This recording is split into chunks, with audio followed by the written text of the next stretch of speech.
Assalamu alaikum uwa. Barkanmu da sake kasancewa a cikin wannan labari namu mai suna fuska uku, kashi na hudu, wanda marubuciyar Samina Aliyu ta rubuta. Muke kawo muku shi a wannan dandalin namu na YouTube mai suna Dariya Zalla TV.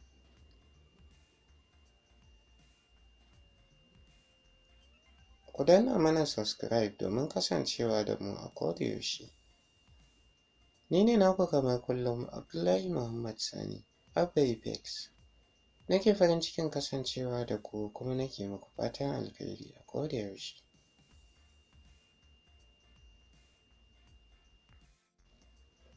Uwa a baya idan ba ku manta ba, mun tsaya ne a inda Zulai da Mairo suka ratsa Malam Balaraba a aji suka kulle ƙofa suke shirin zane shi da bulala.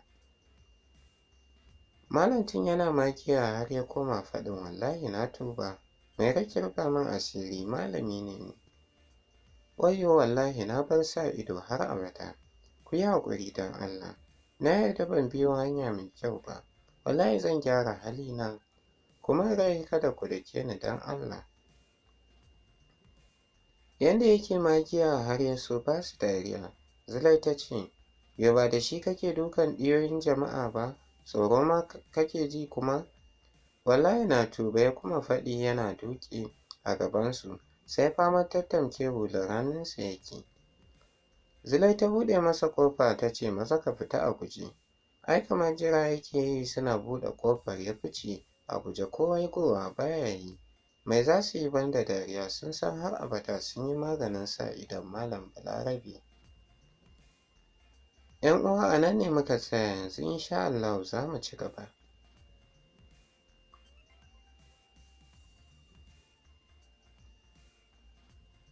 Barista Nasir ya kuma kai dubansa ga Aziza wacce ke ta faman shirya Tahira cikin yunifom ɗinta, don yau dadi ya huta tun daga antin nan tasu ta samu. Sauke a ce zuciya ya yi kafin ya maido da dubansa ga Junaid, wanda ke riƙe da mug na tea. Daga yadda suke tsaye cikin balkoni ɗin, ya ƙura wa garin Abuja idanu, motoci da mutane sai safa da marwa suke. Sai abin da ya ƙaru bayan shekaru kusan 4 kenan da ya bar garin, ba tare da ya kuma leƙowa ba. Komai ya shiga dawowa kwanyarsa daki-daki, muryarta ya shiga yawo a dodon kunnuwansa, sanda take sanar da shi an tilasta mata auren waninsa. Ya shiga tuna sanda ya ji ƙarar bindiga alamun an harbe ta. Sautin ƙaranta na ƙarshe bai daina yawo a cikin kunnuwansa ba. Ya tuna lokacin da ya buɗe idanuwansa ya tarar da ƙafafunsa sun zama tarihi a duniyarsa. A hankali ya lumshe idanunsa, zuciyarsa da kwanyarsa na barazanar tarwatsewa. Wani ƙara ya saki yaɗi da jifa da kofin da ke hannun shi. Cikin sauri barista ya tura ƙofar balkoni ɗin don bai so yaransa su fahimci abin da ke faruwa. Mamaki bai gama cika shi ba sai da ya ji muryar Junaid cikin kuka yana faɗin, sun kashe ta, su uku suka kashe ta. Wallahi ba zan huta ba sai na ɗaiɗaita su gaba ɗaya, sai na gansu a halin da nake ciki a yanzu. Wallahi duk sai sun ɗanɗana. Ya ƙara shi jijiyar goshinsa na take ta koma koriya shar.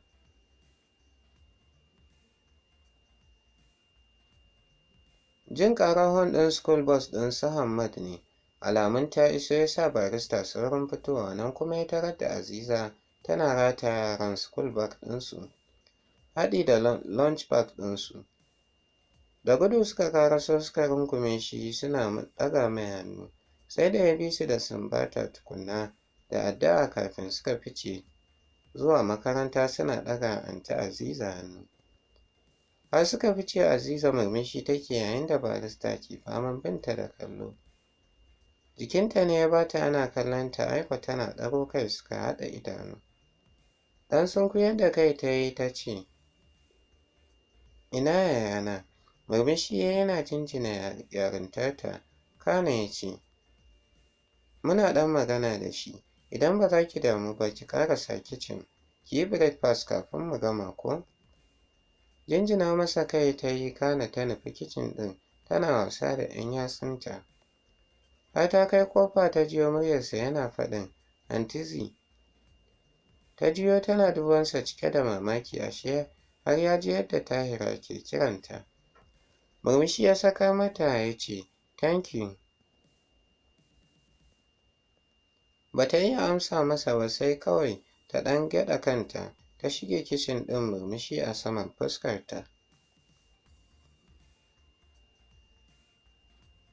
Nana Hafsat ta kuma duban Nadiya a karo na biyu, kana ta ɗan sauke ajiyar zuciya ta ce, Nadiya ki sani jinki nake tamkar 'yar uwata ta jini a gare ni, kuma na yarda da ke 100%. Na san idan kin ga abin da zai cutar da ni ba za ki bari na auka masa ba. Shin ke kin yarda da ni, kin yarda ba zan cutar da ke ba? A hankali Nadiya ta jinjina kanta, kana ta ce, Nana Hafsat wallahi na yarda da ke 100%, kuma na san ba za ki cutar da ni ba. Nana Hafsat ta murmusa, kana ta ce, Alhamdulillah da kika yarda da ni, kuma insha Allah za ki same ni da riƙon amana. Nadiya ta murmusa cike da jin daɗi.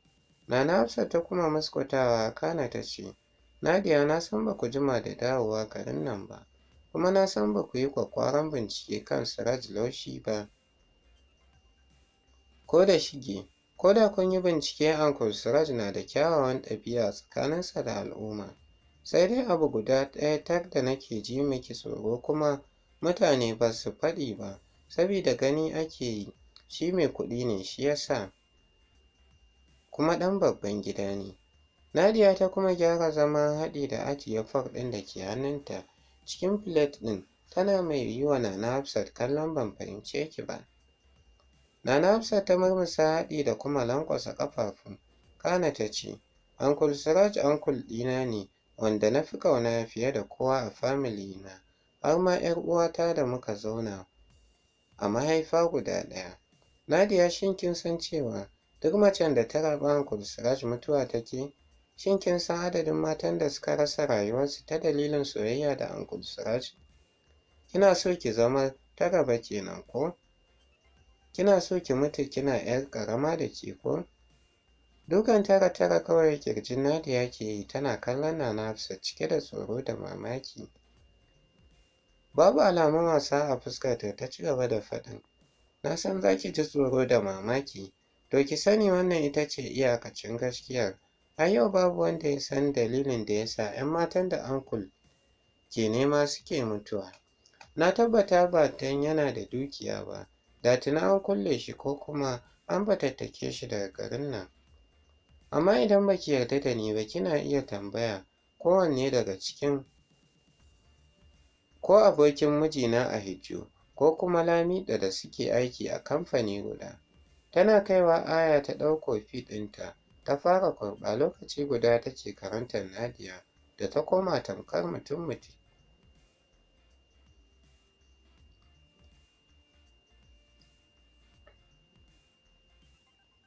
A hankali barista ya durƙusa gaban wheelchair ɗin Junaid, yana dubansa cike da tsananin tausayi.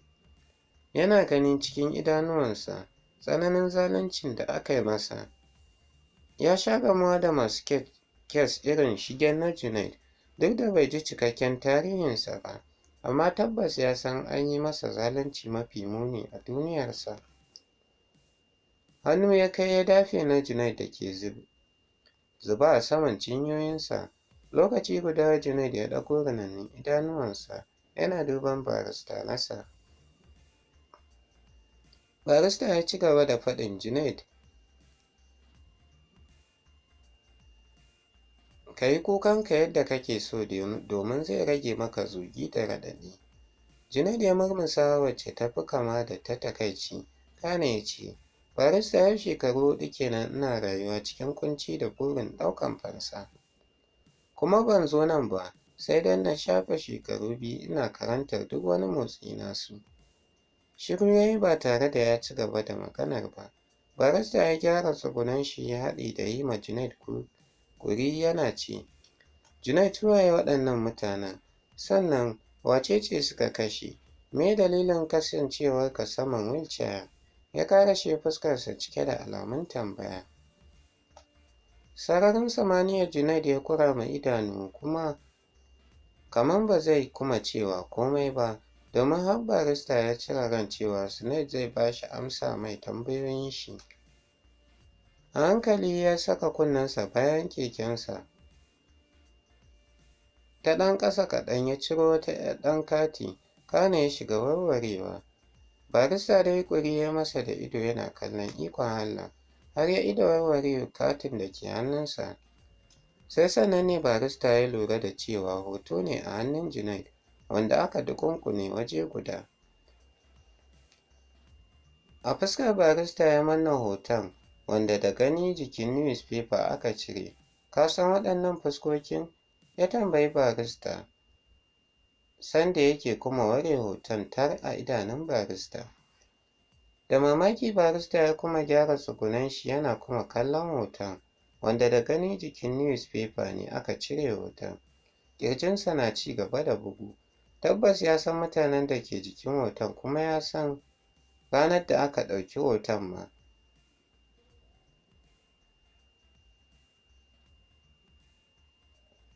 Hoton shugabansa ne wato ogan shi da kuma aminansa. Lokaci guda ya ji bakinsa ya masa nauyi, ya kasa furta ko da kalma guda. Ganin yanayinsa ya sa Junaid kafe shi sosai da idanu. Kana ya sauko da fuskar shi, dab da na barista ya ce, ka san su ne? Kallonsa kawai barista ke yi kafin ya ce, kana nufin waɗannan su ne fuska uku da kake shirin ɗaukan fansa a kansu? Shiru Junaid ya yi yana nazarinsa, kana ya ce, ka amsa min tambaya ta tukunna, ka san su ne? A hankali ya shiga jinjina kai, ƙirjinsa na ci gaba da bugu. Ƙwarai na san su. Sannan na san ranar da aka ɗauki hoton.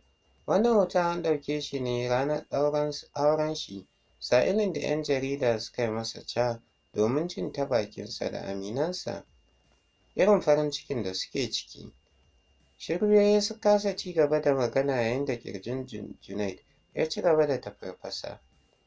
Hannu ya sa ya danƙo kwalar barista yana mai ci gaba da wani irin huci yake faɗin, ka gaya min komai, ina nufin duk wani abu da ka sani a kansu. Barista ya ɗago yana duban Junaid wanda fatarsa ta koma ja gaba ɗaya. A hankali ya furta, ka ƙyale ni na tafi. No, sai ka gaya min ko na fara daga kanka. Na murƙushe ka yanzu nan a nan. Junaid ya ba shi amsa yana kuma shaƙe masa wuya. Ka sake min wuya, sai na samu damar sanar da kai komai, cewar barista da ya ji damƙa sosai.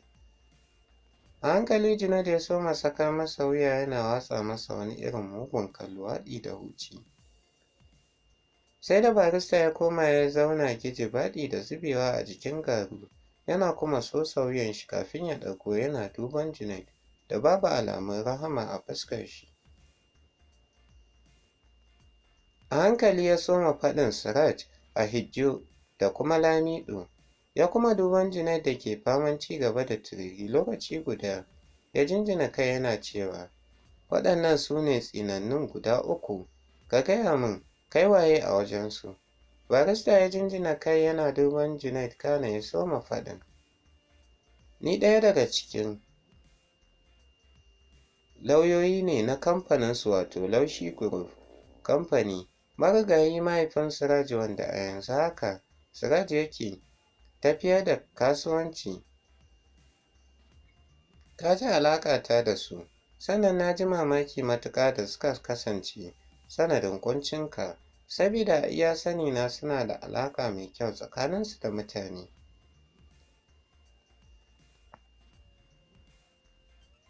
Murmushi Junaid ya yi sabida har cikin ransa ya ji daɗin samun wanda zai yi linkin ɗinsa zuwa ga wajen shaiɗanun nan cikin ruwan sanyi. Kafin ya turo kekensa ya ƙaraso dab da barista ya ce, haka suke a fuska, amma a baɗini sun fi kumurcin maciji guba. A yau zan sanar da kai su waye su, kuma da suwa kake aiki, da wasu irin azzalumai ka aminta har kake aiki a ƙarƙashinsu. Barista ya kuma gyara zamansa dirshan a ƙasa yana duban Junaid da tuni ya ɗaga kai sama yana kallon sararin samaniya. A can garin Misau kuwa, kasa tura ƙyaron ta yi sabida wani irin ƙugi da cikin take yi. Ba ta yunwa ba ce sai dai ko ta tsoro, domin yau karin kumallo mai rai da lafiya inna Bilki ta bata. Tsayuwa ta yi tana kuma tsuru-tsuru da idanu, tana tuna yau shi kenan kashinta ya bushe, ba ta san yadda za su kwashe da iya gaji ba. Don yau rai ne kaɗai za ta rage mata. Wayyo Allah na, Allah ka cece ni ka sa kar iya ta jibge ni. Ta yi addu'ar a hankali, idanunta na ƙoƙarin ciro ƙwalla.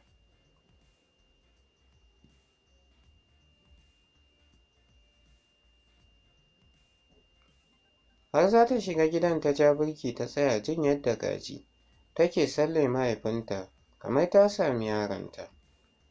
Dama hakan take masa ba shi da faɗi a gidansa, sai abin da iya Gaji ta faɗa.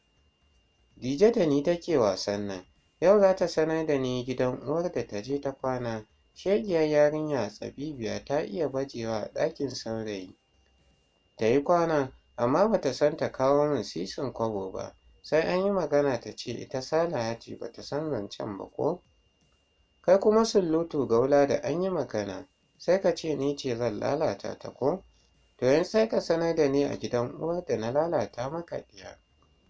Ta ƙarashe tana nuni da ludayi saman fuskar shi. Kamar daga sama suka jiyo ana bugun ƙyauren gidan, ko izinin shigowa ba a ba su ba, suka tokari ƙofar suka shigo. Ba kowa ba ne illa Lado da muƙarrabansa, yana hura taba wiwi yake faɗa su Murtala, ku shiga lungu saƙo na gidan nan ku fito min da ita. Jikin Gaje ne ya ɗauki kyarma ta nufi Lado tana faɗin, Lado mai asharalle lafiya, ina Dijon ba a wajenka ta kwana ba ne? Marin da Lado ya sauke mata ya sanya ta haɗiye kalamanta, tana kururuwa. Lado ya ci gaba da faɗin, kin isa ki ci kuɗina a daɗin rai? Sai da muka yi da ke kan cewa na jira ta hanyar islamiyyarsu, ashe kin san 'yar taki 'yar akuya ce, ba ki ba ta irin tarbiyyar da ya kamata ki ba ta ba. Ga abokina nan Tanimu, bayansa sai an masa ɗauri, sabida allon makarantar da ta dinga zabga masa. Yanzu haka ga shi na sai ɗingishi yake. Ba ta tsaya a nan ba ta dinga lailaya mu cikin garin nan, har sai da ta cika mana yashin ƙofar kurmi cikin idanu. Muka koma neman ta muka rasa, kamar aljana ta ɓace. To wallahi kin ji na rantse ko ki nemo ta, ko na fanshi kuɗina a kanki. Lado ya ƙarashe magana yana ƙoƙarin cizgo kallabinta. A ɗari Gaje ta yi bayan Malam Ardo, mahaifin Dije, tana kururuwa take faɗin, Malam ka agaje ni kada su yi min fyaɗe. Malam za su tona mana asiri, wayyo Dije, kin cuce ni. Babu abin da zai hana ni yanka ki cikin gidan nan. Tsam ta ɗare bayan Malam Ardo, duk da ta fi shi tsayi da kuma jiki, sai kururuwa take. Daidai lokacin Malam Sale da mai ɗakinsa Inna Bilki suka shigo, haɗi da wasu 'yan unguwa, Dije kuma na maƙala da Inna Bilki. Mamaki ya cika mutane jin abin da Gaje ta yi a kan marainiya 'yar mijinta Diju. Lallai duniya abin tsoro, ga shi ta shanye mijin nata gaba ɗaya, bai iya balle Inna Bilki kan ba ta san sanda ta ƙwalla suka shiga sarya a idanuwanta ba, sam ba ta yi zaton rashin imanin Gaje ya kai nan ba. Malam Sanda kuwa sai faman girgiza kai yake cike da mamakin yadda wasu mutane ba su san girman amana ɗa a wajensu ba. Tabbas barin Dije hannun wannan azzalumar mata babban haɗari ne, gwara siyan yadda zai yi, ko gaban mai gari su je. Idan abu ya gagara, su dangana gaban sarki a canja Dije uwar riƙo, ko da wajen dangin mahaifiyarta ne a maida ta, tunda ya san ba za ta rasa ba. Da kyar aka samu aka fatattaki su Lado a gidan, Gaje ta baje a ƙasa, kallabi a hannu tana mai da numfashi. Tabbas yau ta ga tashin hankali. Inna Bilki ta girgiza kai cike da takaici, kana ta ce, to Gaje, shi dai kukan kurciya jawabi ne, amma fa mai hankali ne ke fahimta, kuma ki sani, Dije ba ta kwana a ɗakin kowane gardi ba sai ɗakina. Ga shi ƙullalliyar da kika yi shirin yi ta sama juyewa a kanki, to wallahi ki ji tsoron Allah, don ke Allah bai baki ba, ba wai hakan zai sa ki dinga cutar da Dije ba da take hannunki. Tunda take hannunki alamun Allah ya baki kenan, ko da ba ke kika haife ta ba. Shin godiyar da za ki yi wa mahaliccinki kenan? Ki sake tunani Gaji, ki kuma gyara halayyarki tun kafin lokaci ya ƙure miki, kuma ba zan gushe ba ina sanar da ke. Shi dai ɗa na kowa ne, ba a musguna masa, sabida son zuciya ba ki san waye za ki mora ba nan gaba, ba ki san me Allah ya ajiye tattare da wannan 'yan marainiyar Allahn ba. Tunda ta fara magana Gaje take watsa mata mugun kallo. Miƙewa ta yi haɗi da shan ɗamara da kallawinta kana ta ce, to kanwa uwar gami, sai ki dake ni kawai, na san kin haife ni. Banda feleke, kin wani saka ni a gaba, kamar wata 'yarki, sai sille ni kike sabida makirci da munafunci irin naki. To sai ki gaya min idan kina kawo kwabo cikin kuɗin tufatar da Dijo, ko kuma kina ci da ita. Wallahi kin ji na rantse ki fita daga hidimar gidana. Ta ƙarashe tana binciko hannun Dijo take faɗin, sake ta tunda ba 'yarki ba ce. Yo ke wa ya kai ki asara, kin haifa wa bariki tuƙeƙen saurayi.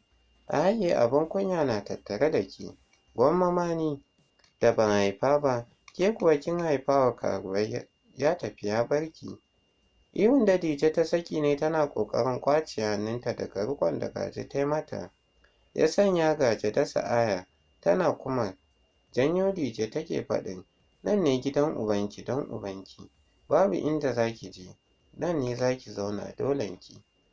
Dije ihu take tana tsalle take faɗin, ni dai wallahi gidan inna zan koma, ni wallahi ba na son gidan nan. Gwabe mata baki Gaje ta yi tana faɗin, uwarki ce ba ki so shegiya kawai annoba. Ina Balki ta yunƙura za ta janyo Dije Malam Sale ya riƙe ta, haɗi da girgiza mata kai. Malam ka ga fa abin da take mata. Malam wallahi ina son Dije. Ina ta ƙarashe cikin kuka. Malam Sanda durƙusawa ya gaban Malam Ardo, kana ya soma faɗin, Malam Ardo, zan roƙi alfarmarka guda ɗaya, don Allah ka yi min ita. Malam Ardo da tuni ƙwalla sun gama ciko idanunsa kallon Malam Sanda kawai ya yi, haɗi da jinjina masa kai.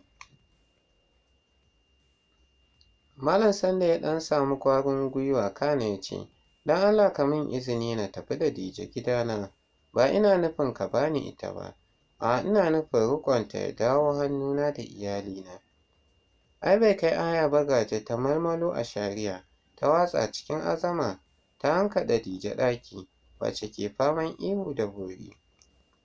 Gaje ba ta fasa faɗin, to tsinannu munafukai annamimai ba za a ba ku ba, ku ce neman 'ya'ya kuke, ko ta halin kaka, to ka ce a baka auren Dijen mana, kaga tunda da jini a jikinta, za ta haifo maka abin da matarka ta kasa baka.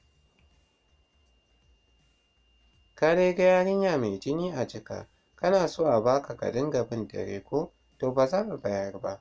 Bata kai ga aya ba inna da ke faman wuci ta ɗaga hannu, za ta kwaɗa mata mari Baffa ya riƙe hannun nata cikin sauri. Tabbas ya yarda yanda kunya ya bi, to Gaje ba ta bi shi ba, dole a bi abin a lallama. Wani ihu ta yi ta ce a haye da ka barta ta mare ni yau, da ta san ta ɗebo Gaje mai jibgan masifa da bala'i. Ku fice mana a gida kafin ranku ya ɓaci gaba ɗaya. Ta ƙarashe tana hankaɗe inna Balki da ke kuka shar, domin tana jiyo sautin kukan Dije tana faɗin, ina don Allah kai ki tafi ki bari ni. Baffa don Allah ku ɗauke ni daga gidan nan, ina don Allah don Annabi ku ɗauke ni. Cikin sauri Malam Sanda da zuciyarsa ta karye, gaba ɗaya ya janyo matarsa suka fice daga gida. Suna jiyo Gaje yadda ta ci gaba da ashariya tana surfa masifa wa mijinta. Har suka isa gida inna ba ta daina kuka ba, tana faɗin, Malam yanzu haka za mu bar ta yanzu babu abin da za mu yi. Malam ka ce wani abu ban don Allah, ta ƙarashe cikin kuka sosai. Baffa ya sauke ajiyar zuciya kana ya ce, Balkisu, ki yi haƙuri, insha Allah za mu kuɓutar da Dije daga makircin kishiyar uwarta bi'iznillah. Kuma babu abin da zai cutar da ita, ki bani zuwa wani ɗan lokaci. Jinjina masa kai kurum ta yi, hawaye na ci gaba da ambaliya a fuskarta.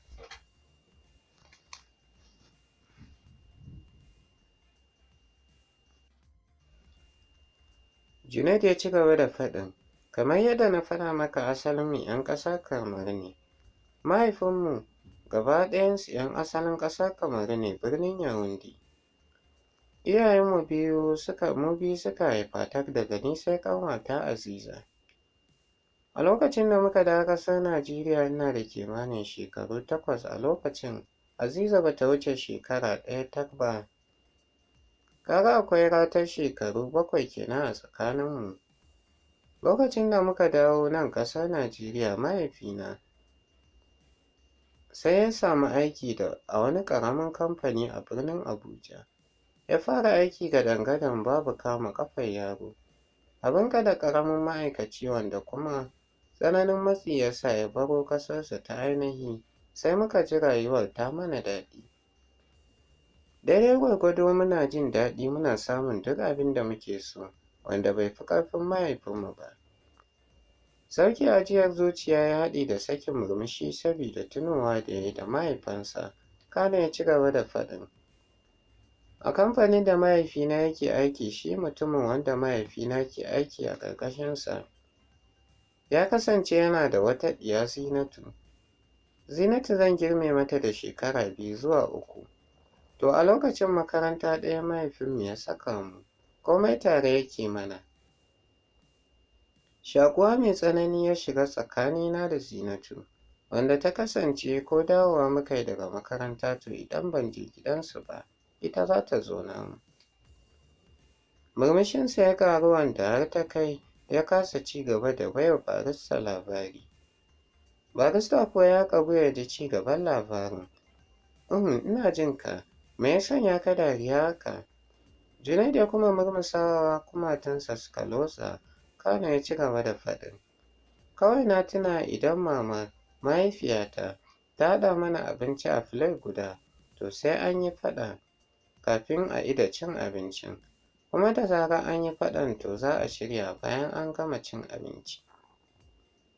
Barista na ƙare maka ni da Zinatu rakiyar kura muke yi ma junanmu tamkar ba za mu rabu ba. A haka rayuwa ta ci gaba da tafiyar mana har zuwa lokacin da su Zinatu suka bar unguwarmu, amma ba ta daina zuwa inda nake ba. Ni ma kuma ban daina zuwa inda take ba. Aminci tsakanin iyayenmu ya ƙara ƙulluwa har ta kai ga sun ƙulla alƙawarin aure a tsakaninmu. Duk da cewa mu a lokacin ba mu fahimci soyayya muke ba.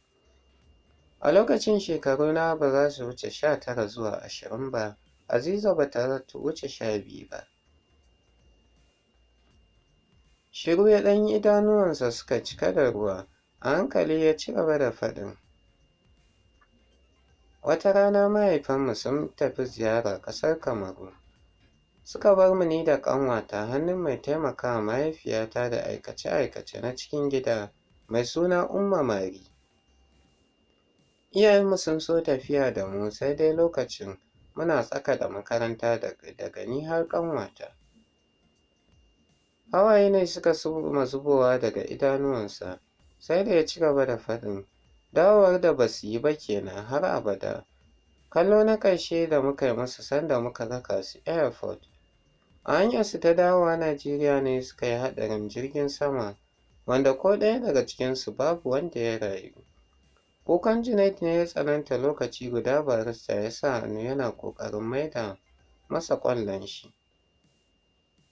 Bai takura wa Junaid ya ci gaba da ba shi labari ba, sai da Junaid ɗin ya yi kuka mai isarsa, haɗi da addu'o'i wa mahaifinsa. Barista na amsawa da amin kafin ya daidaita kansa ya ci gaba. To 'yan uwa a nan za mu dakata sai kuma gobe insha Allahu za ku ji mu ɗauke da ci gaban wannan labarin mai suna fuska uku wanda marubuciya Samina Aliyu ta rubuta.